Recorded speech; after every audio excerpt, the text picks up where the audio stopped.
Las Vegas is known as the entertainment capital of the world, famous for its lavish mega hotels, casinos, and show venues on the Las Vegas Strip. It's also the leading financial, commercial, and cultural center for Nevada, and its public transportation is provided by the Regional Transportation Commission of Southern Nevada, or RTC. For our first episode of Transit Unplugged TV, we traveled to the RTC offices in Las Vegas to meet with their senior leadership and dig into what it takes to run a massive transit agency serving one of the world's largest tourist destinations and the service industry employees in a city and region that runs 24/7. I spoke with their chief executive officer and my friend Mj Maynard in front of a live audience and also over a meal at a local eatery. We interviewed several of their senior executives about their roles and responsibilities and how they have addressed the COVID pandemic and its impact, as well as the addition of a new NFL team to the city, starting a microtransit project, their unique approach to traffic and transit management, and expanding their autonomous vehicle program. We tell their story here and hope you enjoy our first episode of Transit Unplugged TV.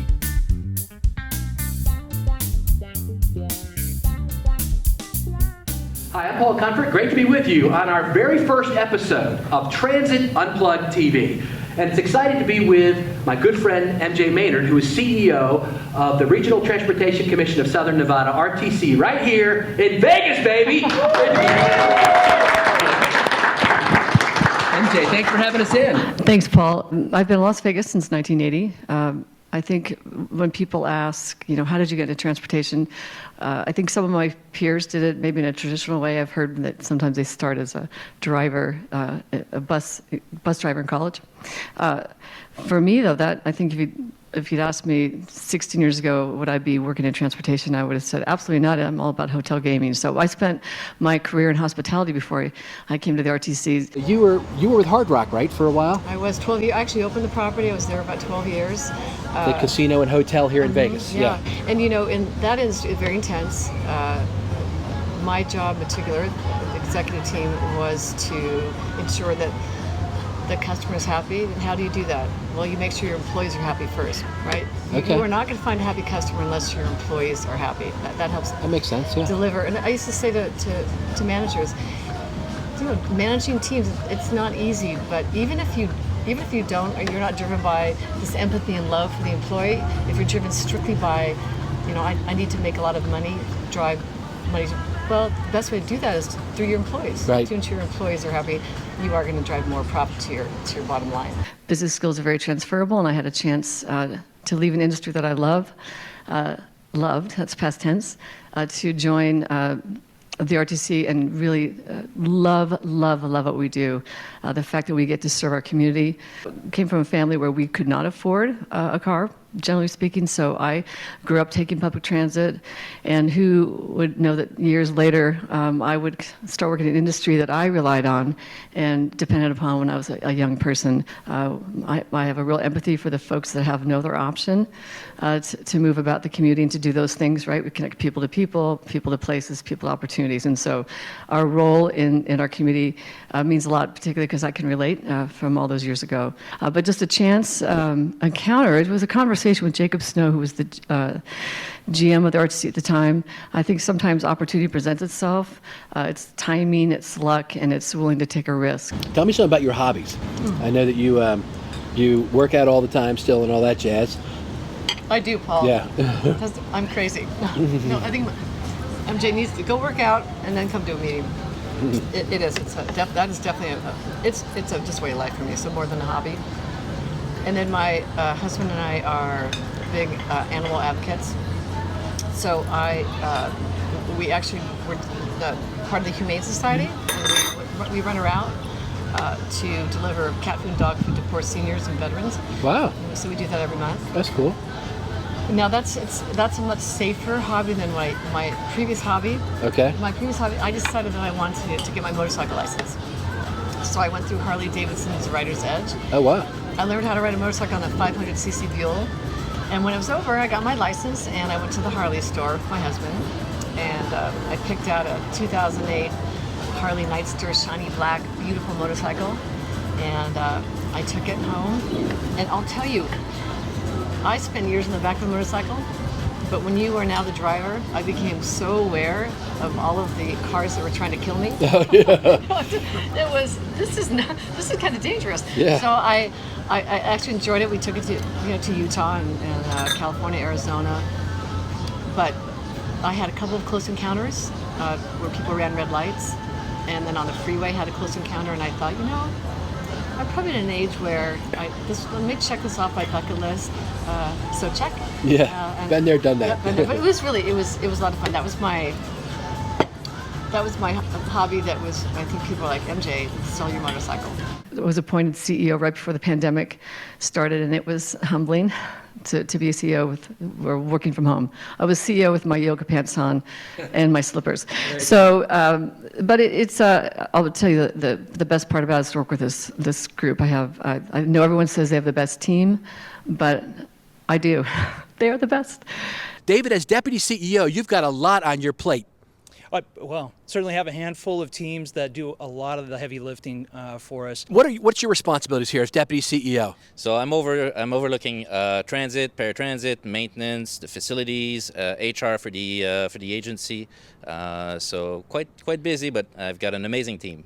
This is a team that is, there's perceptions of the public sector employee, slow to move, slow to make a decision. You just don't find that at the RTC, I think, because we've learned from our lessons, because maybe back in the day we were sort of that way. Yeah.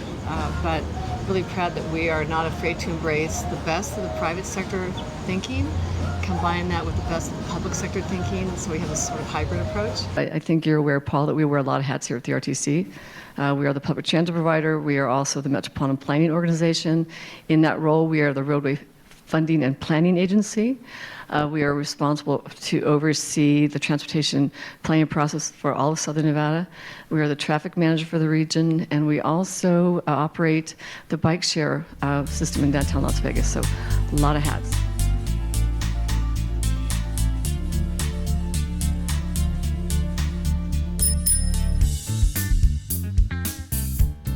This is a kind of a tourist town, isn't it? Oh, it's absolutely. I think 2.3 million people live here. They call Southern Nevada, Southern Nevada actually, home. But on an annual basis, millions of tourists. I think pre-pandemic was close to 50 million tourists were making their way here. So it's every weekend pre-pandemic was like Super Bowl, right? Or New Year's Eve. Just lots of events. Consumer electronics show, all those kind of things everybody hears about. Right. So your transit system has to kind of adapt to that. How do you do that? Your transit system has got to take the regular people that live here and get them where they need to go, but also you're running a Super Bowl every weekend. Right. So I really like to attribute so Jacob Snow is the general manager that convinced me to join his agency, but he's the guy that brought the double decks to the Las Vegas Resort Quarter. Double deck buses? The double deck buses, and I think, in terms of trying to ensure that we public transit agency fit into the lights, the glitter, the sort of hype of Las Vegas Boulevard, we really needed to sort of differentiate ourselves in a different way. And so when Jacob implemented the double-deck buses, first of all, it seats about 82 or 84 passengers. So as a chance for customers to sit and just take it all in. And so we found that our public transit service for the tourists was really more about not so much I need to get to work quickly, so where's my bus and is it on time, more of experiencing the strip and all that it has to offer.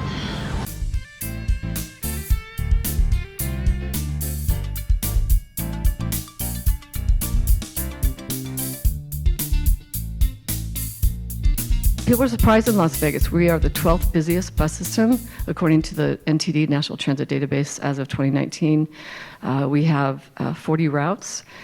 We have between paratransit and transit, over 800 buses. We are bus mode only. According to the 2019 NTD, we're also the most efficient bus system in the U.S. I'm glad you mentioned that. We have the lowest subsidy. I think it's $1.74 as of 2019, and the lowest operating cost per passenger of $2.74 per passenger. And our fare box ratio used to be a lot higher pre-pandemic, but I think right now we're number 2 in our fare box recovery. It's almost 37%. And we move a lot of people. 65 million boardings or passengers took fixed route pre-pandemic. Even during the pandemic, we moved 56 million customers. And what you are exactly right. What did we learn from the pandemic? That we keep the economy going, right? And we move a lot of essential workers. In Las Vegas, hospitality is our economic engine. And so we, as a resort town, we have 3 distinct shifts. So our system operates 24/7. We are as busy sometime on the graveyard shift as we are during the day. Our weekend service and transit is just as busy, if not busier, than the weekday service. So we're very different than our peers, cities. We don't have that typical white-collar commuter that goes to work in the morning. We take them into the city, and then in the afternoon or early evening, we take them back home. We have a sort of a bell curve kind of service, and so we are busy. Move a lot. And fixed route paratransit, we provide senior services and service for our veterans. That's great. And you have America's first autonomous vehicles. And We were part of it. It was definitely, we played a role in that, but City of Las Vegas, Keolis, and AAA, it was a definitely collaborative effort. Yep. But you came here to I see got to be here, Yeah, part of you it. did. Yeah, it was great. Yeah, it was. And we are still working in the autonomous vehicle space. We received a build grant a couple of years ago, and so we are going to be introducing a autonomous vehicle shuttle that runs from downtown Las Vegas at our Bonneville Transit Center. It's our busiest hub. Through the City of Las Vegas into their medical district, and you'll talk to the team later, but we're kind of knee-deep in that. This year we're still working on, we'll actually be working on procuring the vehicles and getting the testing done.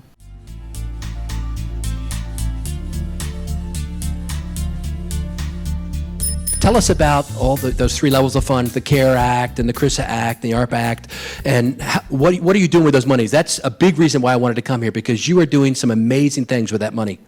Well, first and foremost, the money was, Christmas in, I don't know, March, April. It was, I think every transit agency, the pandemic, there's such an impact financially, but for the RTC, pre-pandemic, we were already facing a fiscal deficit in our transit fund. And so if not for the CARES Act, the $303 million we received between CARES, CRISA, and ARPA, and I know only transit people understand what we're saying, right? Those acronyms.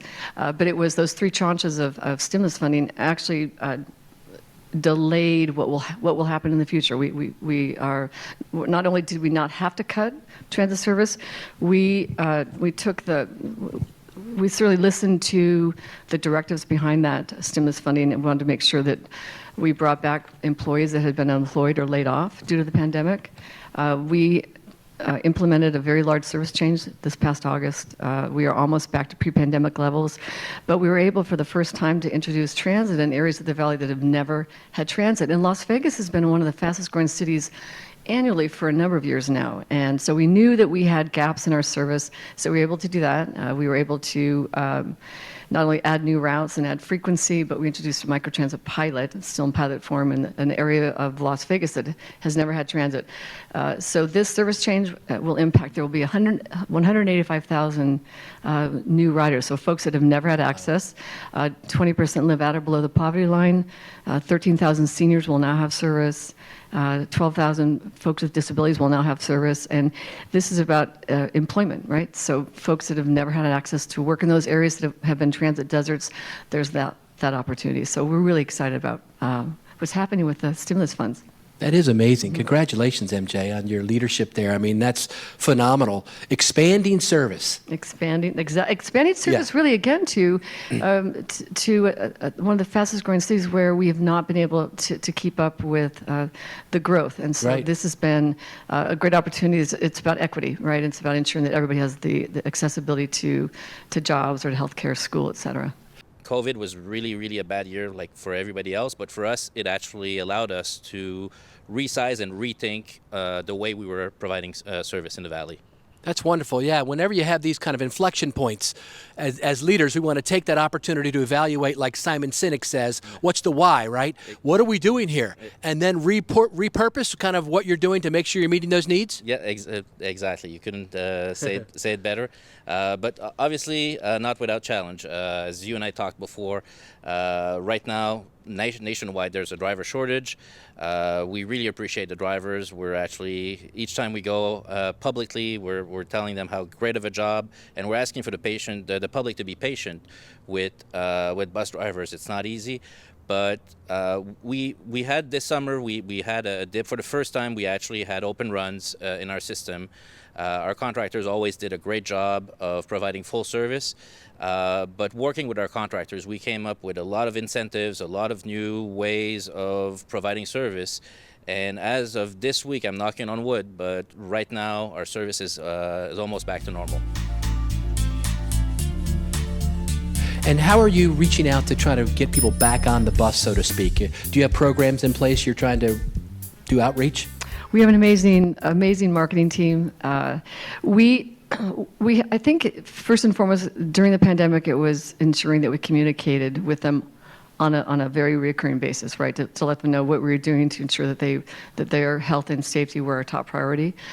We did that we've had Wi-Fi in our buses since 2016, so we're able to almost communicate in real time to our customers. We'll survey them.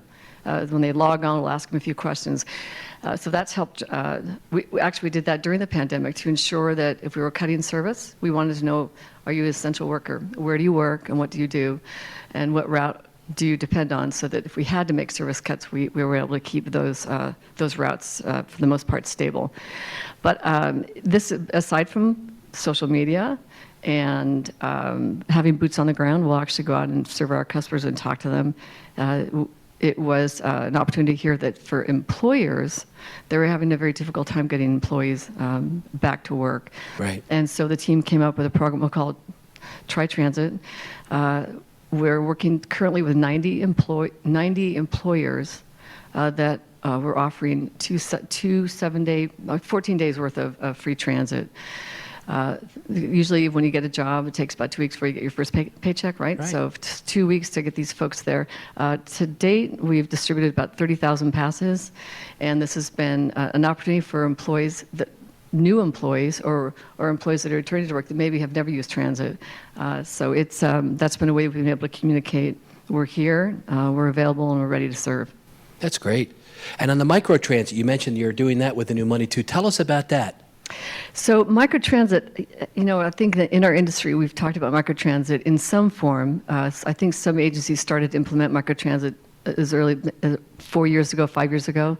And there was a conversation in our industry that microtransit, does it really work? What is it trying to solve for? I mean, you're going to pay more per passenger in microtransit than you will on your traditional fixed route.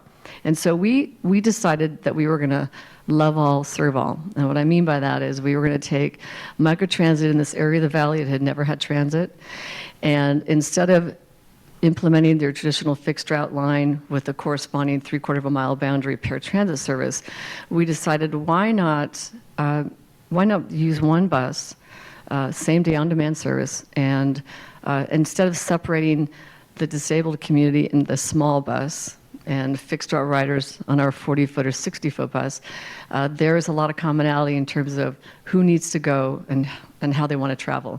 And so on the paratransit, I think, again, what we say if you're a paratransit customer, there are folks that cognitively are fine, right? Maybe they're visually impaired, or they're going to dialysis, or they're getting short-term cancer treatment. Those folks, they're now riding. We're merging some of our paratransit customers with our fixed route customers and students all in the same vehicle. Antonette Braddock, you have a big responsibility here at RTC in Vegas, and that is you're launching a new program, a pilot program. Tell us about that. Sure. So it launched. It is our RTC Ride on Demand, which is a universal program.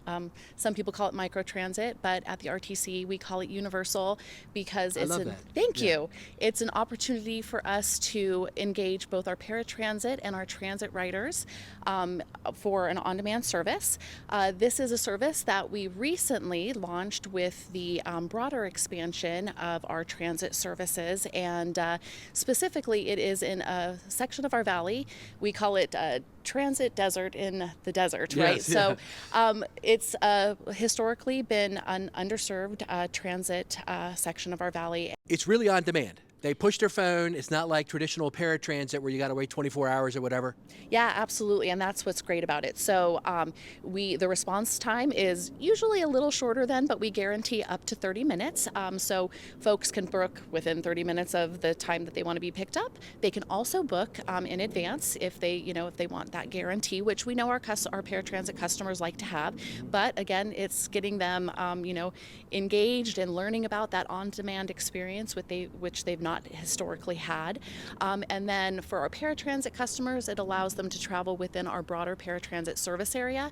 And for our fixed route customers, it allows them to go into different virtual stops within the microtransit zone, or it allows them connect to bus stops so that they can go out into the broader transit service area. Okay, so like the traditional, what they call the first mile, last mile solution. Essentially, yes, yeah. And, when you do a pilot, I think the first thing you have to consider is what are you trying to solve for? And for us, we wanted to improve the customer experience, and we wanted to stretch that tax dollar, right, the public subsidy. And so to date, we anticipate the pilot will cost about $2 million, and that sounds like it's a lot of money, and it is, especially if you talk to our chief financial officer. However, if we had used traditional fixed route and paratransit, we'd be spending about $4.5 million.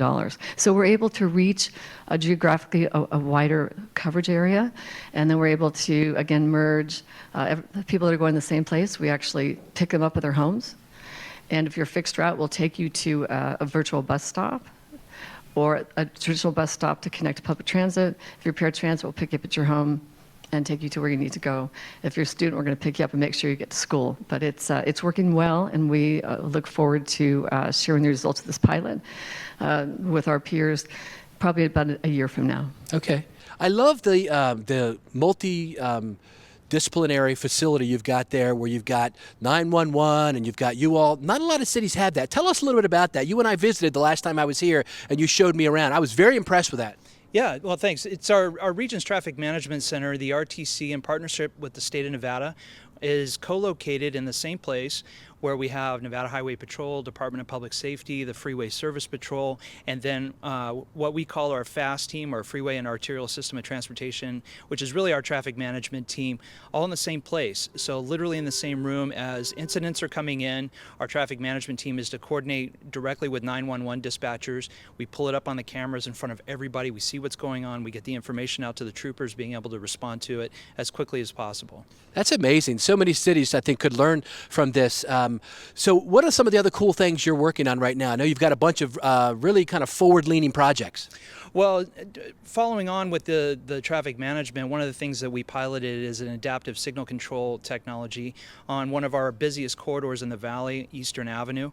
There we had 14 different intersections that we put this new technology on.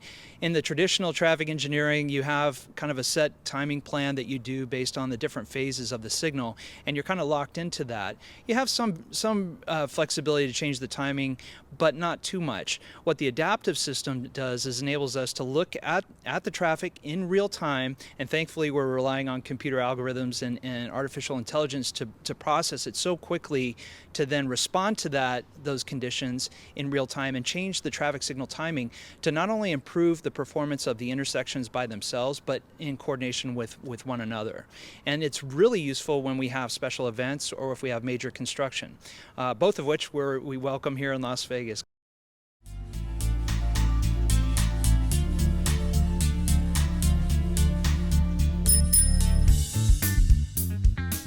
What's the involvement with Elon Musk and the Boring Company down here in downtown Las Vegas? Don't you look at Twitter? Yeah. it's all. Yeah. You'll find a lot of comments on Twitter. So, again, I'll go back to in Southern Nevada.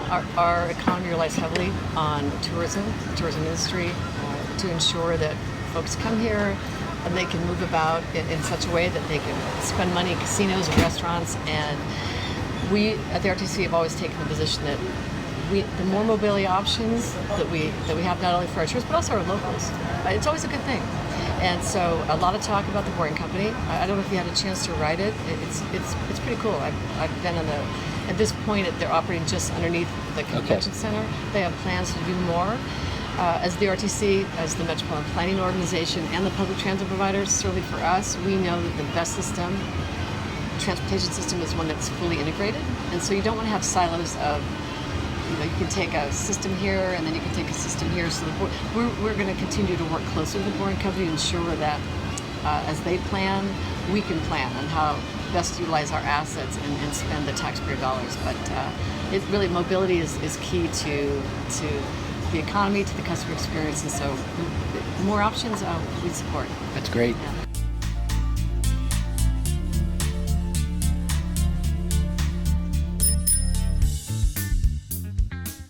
Got a brand new football stadium and a brand with a team, the Raiders, that came out. They're one of my new favorite teams, and you're doing transportation for them as well, right? We are. We are. So it is. Think of any other sports town. You might have a stadium that's in the hinterlands, or you have a stadium that's maybe in the downtown area, but it's surrounded by light rail and heavy rail and bus. And here in Las Vegas, we have the Strip, which is already congested, right? 150,000, I think, hotel rooms just along the Las Vegas corridor. And the Golden Knights, we love our Golden Knights. They came to town. They built the T-Mobile Arena just for this team, and that's right on Las Vegas Boulevard. And then the Las Vegas Raiders are now here at Allegiant Stadium. That's just a stone's throw from Las Vegas Boulevard. So you can imagine, in our role as public transit provider and traffic manager for the region, we are heavily involved on game day. And so we work closely with both sports teams, and we ask them, where do your ticket holders live? We use that data to lay it out on our geographic map to understand what's the best place to congregate those riders and pick them up. Leave your car at home, get on a bus, and take the service into the resort corridor. So it's been a challenge because on any given Sunday here in Las Vegas, we're very busy. We're already, it's one of our busier days in terms of just servicing our public, and now we couple that with the Raiders and the Golden Knights. And when the Raiders go into overtime, like they did last weekend, double overtime as a matter of fact, as that game was ending, the Golden Knights game was starting, so the egress of the Allegiant Stadium made it a little dicey. Behind the scenes, there was a lot of panic for the customers. They loved it, but it's working out really well. That's great. And as you look into the future, what do you see coming for RTC? So this year is going to be busy. We have a bus rapid transit project that has been it's been in the works for quite a while. We're in this next coming year. Design and engineering will still continue. Our GoMed pilot, our autonomous vehicle pilot, will be procuring the vehicles for that. We are anxiously awaiting, like every transit agency, what's going to come out of Washington with the infrastructure bill and the Build Back Better bill to understand how we're able to utilize those funds and bring as much federal dollars back to our state. As the Metropolitan Planning Organization, we are really excited about working with VIA and implementing a study on how microtransit could potentially assist folks that live in persistent poverty, food deserts. So that's a plan that we're going to undertake this year. And then we are, I think you've seen our mobility training center. We have a facility where we train our paratransit customers and also train our paratransit customers to ride fixed route, our visually impaired community to ride fixed route. We received a grant. We have a mobile lab that we're going to implement in this coming year that will take all of our mobility trainers and our resources out into the community to help folks learn how to ride fixed route or to become certified for paratransit. So we're really excited about that. Very good. Mm-hmm. Well, I wish you the very best as you continue to unleash upon this community the best that mobility has to offer. Thanks, MJ. Well, thanks for coming. Thanks. Yeah, good to see you. All righty. Now's where you clap. Las Vegas is not just a tourist and convention town that runs 24/7. Behind the scenes is a large transportation system run by the RTC and dedicated leaders like their CEO, Mj Maynard. The RTC oversees not only public transportation, but also traffic management, roadway design and construction funding, transportation and regional planning efforts. Beyond the fixed route bus service, the agency operates an integrated transportation center, smart traffic signals, autonomous vehicles, and now a microtransit pilot. I'm impressed that they're motivated by their desire to love all and serve all. We've seen that public transit is the backbone of their economy and a vital part of the infrastructure of Las Vegas and all of Southern Nevada.